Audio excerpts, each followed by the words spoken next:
What is the purpose of technology if it becomes a tool that enslaves us? Technology is a great tool, but a terrible master. It doesn't understand humanity, it understands data. There's a very big difference. Right? Humans are not driven by data. You didn't marry your husband or your wife because of efficiency. Right?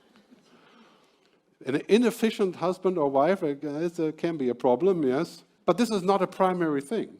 Humans are not driven by data. In fact, we make most of our decisions to the contrary of data. Jeff Bezos said the other day, the former CEO of Amazon, he says he makes all of his decisions after doing lots of reading and focus groups and studies based on his intuition. He launched the Amazon Kindle, which totally dominates publishing now. He spent $2.7 billion on launching somebody that nobody wanted, nobody knew, and the publishers hated. Right? Talking about startups, right? I mean, that's our scenario, right? So those three things are happening. This and this 100x, this is kind of a new way of looking at economics. It's not really new, but it's finally getting real. Connected, green, human. That should be the agenda for Catalonia. And for Spain, of course, as well. Right? Connected, green, human. Because what is the point of connecting if we can't be human? If the AI makes our decisions? Right? If I have a doctor that's a machine, that would be interesting if they can scan my skin and give me immediate results. But if the result was bad, oh, dead, 2 weeks. No, that's not such a good idea. That's not how we work. And of course, a good doctor takes 20 seconds to look at you and got an idea what's happening. I mean, it's amazing. A good doctor can do that. Looking at how you look like, how you smell, how you move. The machine sees your data read, says, oh, too many red blood cells. But that's not all that matters. So it's really important to understand the purpose and where this is going. Right? The digital revolution has 4 components, and that's keeping us very busy. So basically information technology. The second one, energy and climate technology, which is the #1 thing that's happening right now in terms of real innovation. The third one is synthetic biology, fermentation, printing, and so on. That's just totally exploding. The fourth one that's getting all the attention right now, artificial intelligence. But they really all belong together. When you take those 4 components together, like this, you can clearly see there's going to be enough jobs. Right? There's going to be enough money. There's enough for scientists to do. There's enough for the climate corps to engage with. Right? So there's a lot of good things happening here. And the thing that we need to think about is how do we bring in this? How do we make it so it's actually useful? If it just serves one master, like most innovation in America, profit and growth, and prosperity. So looking at a rating, I did a company rating for leading companies on those 4 things. If that was the stock market, and we would say, you have to tick all the 4 boxes, so I buy your stocks or your mutual fund. ESG, right? You know what ESG does now? Prosperity and a tiny little bit of... Right? If I rate Facebook on this level, 10 for prosperity, right? Stock keeps going and going. I have no idea why. Purpose? Yeah. The purpose of Zuckerberg, as he said the other day, we're going to live in his metaverse. That's the purpose of Facebook. 0. Planet? Yeah, they've done a few perfunctory things on keeping the service clean. And so that's 3. People? Nah. We need to figure out how we can create companies that tick those boxes. You can't tick 10 on all of them, clearly. And we should not pay dividends to CEOs and companies that don't tick these boxes. And so now we have a first stock market called the Long-Term Stock Exchange, the LTSE, in San Francisco, of course, right? Where companies list that do this. So I've been trying to get the Swiss government to make a new stock exchange. I call this the SUSDAC, Sustainable NASDAQ, right? Maybe this is something for Spain or Catalonia to think about, right? Because one thing that's happening, for example, with artificial intelligence, we are now getting machines that are pretty good at becoming generally intelligent. There's a vast difference. Narrow intelligence means you play chess or you drive a car. That's narrow intelligence. Generally means understanding the world, emulating the world. Generally intelligence means being better than humans at most jobs. And that is the goal of OpenAI, for example. You got to think about that. If the goal of the company is to make a better tool so that we can all work better and be more efficient, I would accept that as software.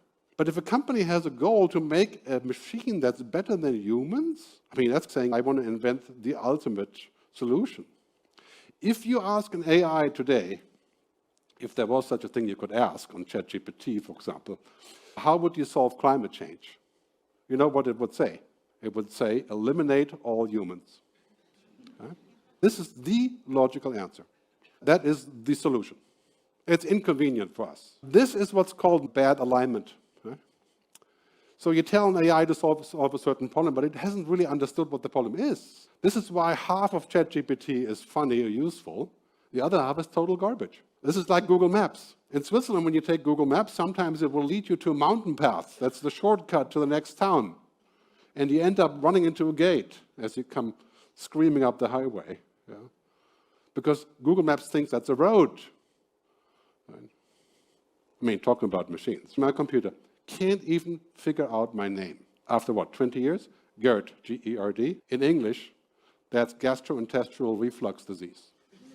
And if I say Gerd, it comes up with nerd and turd. And it still hasn't got my name. I mean, talking about intelligence. Buckminster Fuller, famous futurist, he said in the 70s, humanity is acquiring all the right technology for the wrong reasons. And that's what I would encourage here at the cluster movement, to think about the reason and the destination, to make our lives collectively better and to make money. Right? There's no contradiction here. President Lula said the other day in Brazil, when I was at an event, he said, there should be no contradiction between the commercial efforts that we're trying to build our economy and environmental protection. Brazil right now is fixing up to give licenses to the oil companies to become the third largest exporter of oil, at the same time that he says this. Right? Yeah, but $200 billion per year is quite an incentive. So here's our problem. Right? Technology is exponential, basically leaping. We are not. Talking about leadership, that's your job. How do you make the best out of this? Protecting this. And I'm talking about protection by purpose because there's just no way that we can say we shouldn't have any restrictions, any rules, any obligations, totally free market as we have allegedly in America. Right? Where will that lead us? The best example is social media. What kind of value have we created with social media? Noise, manipulation, distortion, lies. Yeah, there's also good things. I can find my friends. Yeah. We have to decide what we want, and we have to act accordingly.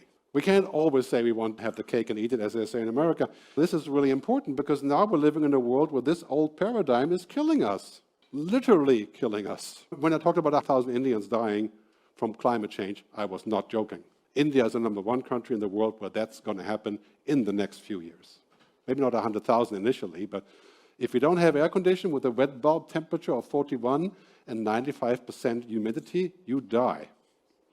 Right? Profit and growth, now we have a different paradigm. We have to switch away from this fig leaf ESG. It's not better than nothing. Yeah, that's good. It was good.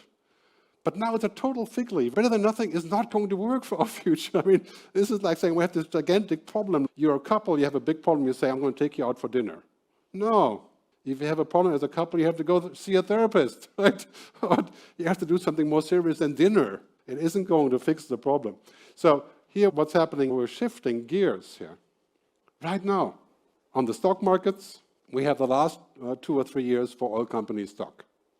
That's right in front of us. And all of the countries in the Middle East and North Africa are gearing up to solve that problem, what their future is. That's going to be a tough one. So then ESG will come in, flipped around as a new thing. I think if we reinvent climate investing, there's going to be lots of money here. And we're going to need roughly 3 trillion euros a year to fix this. As we move to that future, of course, the most important part is this. We have to collaborate. And I would encourage you here in all the clusters to collaborate as widely as you can. That's how we solve things. It's about ecosystems, not egosystems. Ecosystem is Microsoft 30 years ago. Apple to some degree, even though they have an ecosystem and an ecosystem, which is what makes them so brilliant. Right? But this is our ticket. If we don't solve climate change, food, water, inequality together on a global level, it's not solved. Right? Then it's just not going to get any better. So the digital revolution really entails that we have to find a way to create this handshake between humans and machines.